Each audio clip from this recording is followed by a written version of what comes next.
Bismillahirrahmanirrahim. Assalamualaikum warahmatullahi wabarakatuh.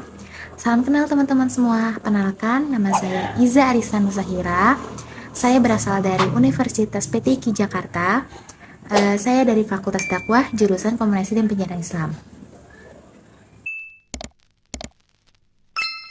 Dalam video ini, saya akan menjelaskan apa itu mutlak dan muqayyad.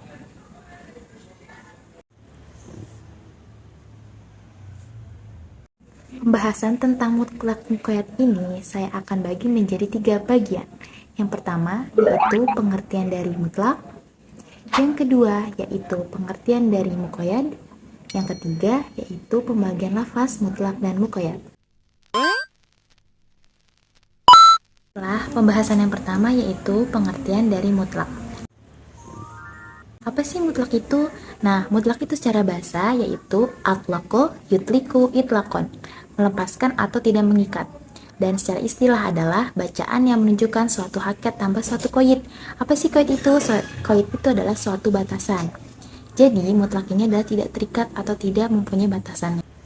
Dalam pembahasan mutlak ini, kita bisa ambil contoh dari ayat Al-Quran, yaitu surah Al-Mujadalah ayat 3 yang berbunyi وَالَّذِينَ يُظَاهِرُونَ مِن نِّسَائِهِمْ ثُمَّ يَعُودُونَ لِمَا قَالُوا فَتَحْرِيرُ رَقَبَةٍ مِّن قَبْلِ أَن يَتَمَاسَّا, yang artinya orang-orang yang menzihar istri mereka kemudian mereka hendak menarik apa yang mereka ucapkan, maka wajib atasnya memerdekakan seorang budak sebelum kedua suami istri itu bercampur. Nah, kita ambil dari ayat ini yaitu kata raqabah. Lafaz raqabah atau yang artinya hamba sahaya termasuk lafaz mutlak yang mencakup semua jenis raqabah, hamba saya tanpa diikat atau dibatasi sesuatu yang lain. Maksudnya apa? Maksudnya bisa mencakup raqabah laki-laki atau raqabah perempuan, beriman atau beriman. Jadi hamba saya ini tidak terikat. Nah, contoh ayat 3 surah Al-Mujadalah tersebut, dengan demikian kesimpulan hukumnya adalah bahwa seorang suami yang menzihar istri mereka kemudian ingin menarik kembali ucapannya, maka wajib memberikan hamba sahaya, baik yang beriman ataupun yang tidak beriman. Nah, jadi raqabahnya ini kita bisa sebut sebagai ayat mutlak, tidak terikat atau tidak dibatasi. Setelah pembahasan yang kedua yaitu pengertian dari muqayyad. Apa sih muqayyad itu? Nah, muqayyad itu secara bahasa yaitu qayyado yuqayyidu taqyidan muqayyadan, yang artinya sesuatu yang diikat atau yang diikatkan kepada sesuatu. Secara istilah yaitu sesuatu yang menunjukkan pada makna yang sebenarnya yang terikat. Jadi muqayyad ini kebalikan dari mutlak. Kalau mutlak itu tidak terikat, sedangkan muqayyad ini terikat. Kita bisa ambil contoh dari surah Al-Quran, dari surah An-Nisa ayat 93 yang berbunyi wa man qatala mu'minan qata'an fatahriru raqabatin mu'minah, yang artinya dan barang siapa membunuh seorang mukmin karena tersalah atau hendaklah ia memerdekakan seorang hamba sahaya yang beriman.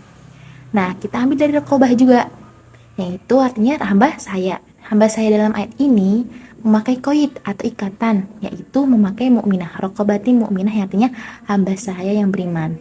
Jadi, ketentuan hukum dari ayat tersebut ialah siapapun yang melakukan pembunuhan tanpa sengaja, maka dikenai denda, yaitu harus memerdekakan hamba sahaya yang beriman. Nah, untuk muqayyad ini mempunyai suatu yang terikat, yaitu hamba saya yang beriman. Jadi, jika ingin membayar denda tersebut, kita harus membayar dengan hamba saya beriman. Sedangkan ayat tentang mutlak sebelumnya umum. Jadi, boleh beriman atau tidak beriman, laki-laki perempuan. Nah, sedangkan yang muqayyad ini harus yang beriman. Pembahasan yang terakhir yaitu tentang pembagian lafaz mutlak dan muqayyad. Pembagian lafaz mutlak dan muqayyad ini saya akan bagi menjadi 4 bagian. Yang pertama, hukum dan sebabnya sama. Yang kedua, hukum dan sebabnya berbeda. Yang ketiga, hukum sama tetapi sebab berbeda. Dan yang keempat, hukum berbeda tetapi sebab sama. Jika sebab dan hukum mutlak dan muqayyad ini sama, maka dalam hal ini hukum yang ditimbulkan oleh ayat mutlak harus ditarik atau dibawa kepada hukum ayat yang berbentuk muqayyad. Nah, sebagai contohnya ayat mutlak. Sebagai contoh ayat mutlak itu kita ambil dari surah Al-Maidah ayat 3 tentang darah yang diharamkan. Itu berbunyi hurimas alaikumul maitatu wadamu walhamul khinzir, yang artinya diharamkan bagimu memakan bangkai, darah, daging babi. Darah dan daging babi. Ayat ini menerangkan bahwa darah yang diharamkan ialah meliputi semua darah tanpa terkecuali. Karena lafaz dam atau darah ini berbentuk mutlak, tidak diikat oleh sifat atau hal-hal yang mengikatnya. Adapun sebab ayat ini ialah dam atau darah yang di dalamnya mengandung hal yang bahaya bagi siapa yang memakannya, sedangkan hukumnya adalah haram. Lalu kita ambil dari ayat muqayyad, yaitu dari surat Al-An'am ayat 145. Dalam masalah ini sama, yaitu tentang dam, yaitu adalah yang artinya adalah darah yang diharamkan. Nah, surat Al-An'am ini ayat 145 ini berbunyi qul la ajid fima uhiya ilayya muharraman ala ta'imi yat'amuhu illa yakuna maitatan aw daman aw masfuhan. Yang artinya, katakanlah tiadalah aku memperoleh dalam wahyu yang diwahyukan kepadaku sesuatu yang diharamkan bagi orang yang hendak memakannya, kecuali kalau makanan itu bangkai atau darah yang mengalir. Nah, dalam lafaz ayat muqayyad ini lafaz dam atau darah dalam ayat di atas berbentuk muqayyad. Kenapa? Karena diikuti oleh korinah atau koyit, yaitu lafaz masfuhan yang atau mengalir. Oleh karena itu diharamkan ini adalah dam masfuhan, yaitu darah yang mengalir. Contoh di atas yaitu dari ayat mutlak itu menjelaskan bahwa damnya hanya dam, sedangkan yang muqayyad itu terikat sesuatu, yaitu dam yang mengalir atau damu masfuhan. Nah, berdasarkan kaidah tafsir bahwa apabila sebab dan hukum yang terdapat dalam ayat mutlak yang sama dengan sebab dan hukum yang terdapat pada ayat muqayyad, maka pelaksanaan hukumnya ialah yang mutlak dibawa atau ditarik kepada muqayyad. Dengan demikian, hukum yang terdapat pada surah Al-Maidah ayat 3, yakni darah yang diharamkan, harus dipahami atau diikuti darah yang mengalir sebagaimana surat Al-An'am ayat 104 gitu. Pembahasan ini yaitu sebab dan hukum yang berbeda. Dalam ayat mutlak ini kita akan ambil dari surah Al-Maidah ayat 38 yang berbunyi wasariqu wasariqatu faqta'u aydiyahuma jazaa'an bima kasaba nakalam minallah. Yang artinya laki-laki yang mencuri dan perempuan yang mencuri, potonglah tangan keduanya sebagai pembalasan bagi apa yang mereka kerjakan dan sebagai siksaan dari Allah. Dalam lafaz yad dalam ayat tersebut berbentuk mutlak, yakni keharusan memotong tangan tanpa diberi batasan sampai daerah mana dari tangan yang harus potong itu.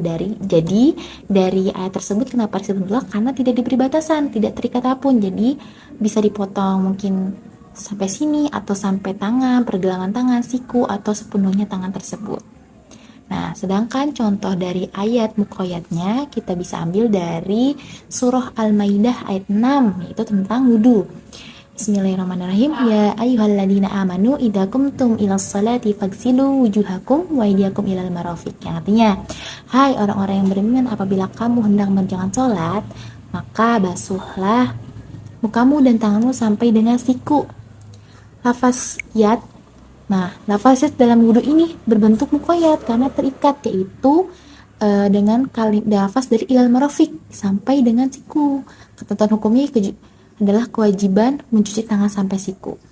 Nah, dari dua ayat di atas tadi yang tadi saya sebutkan, lafaz yaitu sama, yaitu lafaz yad yang artinya tangan. Ayat pertama berbentuk mutlak, sedangkan yang kedua berbentuk muqayyad. Keduanya mempunyai hukum dan sebabnya berbeda. Yang mutlak berkenaan dengan pencuri, yang hukumannya harus potong tangan. Sedangkan yang muqayyad itu berkenaan dengan masalah wudu, yang mengharuskan membasuh tangan sampai siku. Tuh. Dan dari sini kita disimpulkan ya, bahwa mutlak tidak bisa dipahami sampai menurut muqayyad. Nah, pembahasan yang ketiga ini yaitu sebab yang ada dalam mutlak dan muqayyad sama tetapi hukumnya berbeda. Dalam ayat mutlak kita bisa ambil yaitu surah Al-Maidah ayat 6 tentang tayamum yang berbunyi Bismillahirrahmanirrahim fatayammamu sa'idan thayyiban famsahu wujuhakum wa aydiyakum min. yang artinya maka bertayamumlah dengan tanah yang baik atau bersih, sapulah mukamu dan tanganmu dengan tanah. Nah, di sini kita bisa ambil dari lafaz yad. Lafaz yad yaitu artinya tangan dalam ayat tadi berbentuk mutlak karena tidak ada lafaz yang mengikat lafaz yad tersebut gitu.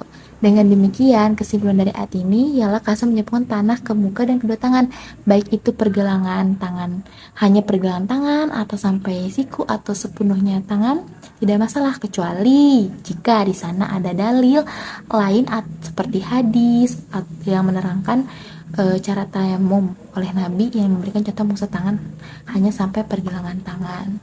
Ayat muqayyad kita bisa ambil dari surah Al-Maidah ayat 6 tentang wudu yang berbunyi ya ayyuhalladzina amanu idza qumtum ilas sholati faghsilu wujuhakum wa aydiyakum ila marafiq, yang artinya hai orang-orang yang beriman, apabila kamu hendak mengerjakan sholat maka basuhlah mukamu dan tanganmu sampai dengan siku. Nah, di sini juga kita ambil dari itu lafaz yad, yaitu tangan. Dalam ayat ini berbentuk muqayyad. Kenapa? Karena ada lafaz yang mengikatnya, yaitu lafaz ilal marafiq, yang artinya sampai dengan siku. Maka berdasarkan ayat tersebut, mencuci tangan harus sampai siku. Bisa ambil kesimpulannya, sebab dari ayat sebelumnya adalah sama dengan ayat mutlak yang sebelumnya saya bacakan, yaitu keharusan bersuci untuk mendirikan sholat. Akan tetapi hukumnya berbeda. Ayat mutlak sebelumnya menerangkan keharusan menyapu dengan tanah atau tayamum, sedangkan ayat muqayyad itu menerangkan dengan keharusan mencuci dengan air. Maka ketentuan hukum yang ada pada mutlak tidak bisa ditarik dengan muqayyad. Artinya ketentuan menyapu tangan dengan tanah tidak bisa dipahami sampai siku, sebagaimana ketentuan wudu yang mengharuskan membasuh tangan sampai siku. Jadi di sini jelas ya bahwa ayat mutlak dan muqayyad berjalan sesuai dengan ketentuan hukumnya masing-masing. Sebab mutlak muqayyad berbeda tetapi hukumnya sama. Dalam ayat mutlaknya kita bisa ambil dari surah Al-Mujadalah ayat 3 yang berbunyi walladzina yuzahiruna min nisaihim tsumma ya'uduna lima qalu fatarqabatin min qulati matsa, yaitu tentang kafarah zihar yang dilakukan oleh seorang suami kepada istrinya. Yang artinya orang-orang yang menjadi istri mereka kemudian mereka hendak menarik kembali apa yang mereka ucapkan, maka wajib di atasnya mendapatkan seorang budak sebelum kedua suami istri itu bercampur. Nah, kita ambil dari kata lafaz raqabah ini yang artinya hamba saya. Dalam masalah zihar ini berbentuk mutlak karena tidak ada lafaz yang mengikatnya, tidak mengikat hamba saya itu harus bagaimana gitu. Sehingga seorang suami yang sudah terlanjur nih menzihar istrinya dan ingin ditarik ucapannya, maka sebelum mencampurinya harus memberikan hamba saya atau budak, baik yang beriman atau tidak, jadi tidak terikat hamba saya ini. Nah, sedangkan dari mutlak ini, sedangkan dari ayat muqayyad kita bisa ambil dari surah An-Nisa ayat 92, yaitu tentang kafarah qatl atau pembunuhan yang tidak disengaja, yang berbunyi wa man qatala mu'minan fa khata'an fatahriru raqabatin mu'minah, yang artinya dan barang siapa membunuh seorang mukmin karena tersalah hendaklah ia memerdekakan seorang hamba saya yang beriman.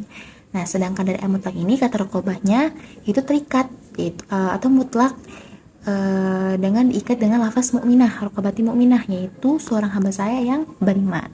Maka hukumnya ialah harus kerja untuk memerdekakan hamba saya yang beriman karena sebabnya berbeda. Sebelumnya yang saya sebutkan karena sebabnya berbeda, satu masalah kafarah zihar dan yang lainnya kafarah qatl.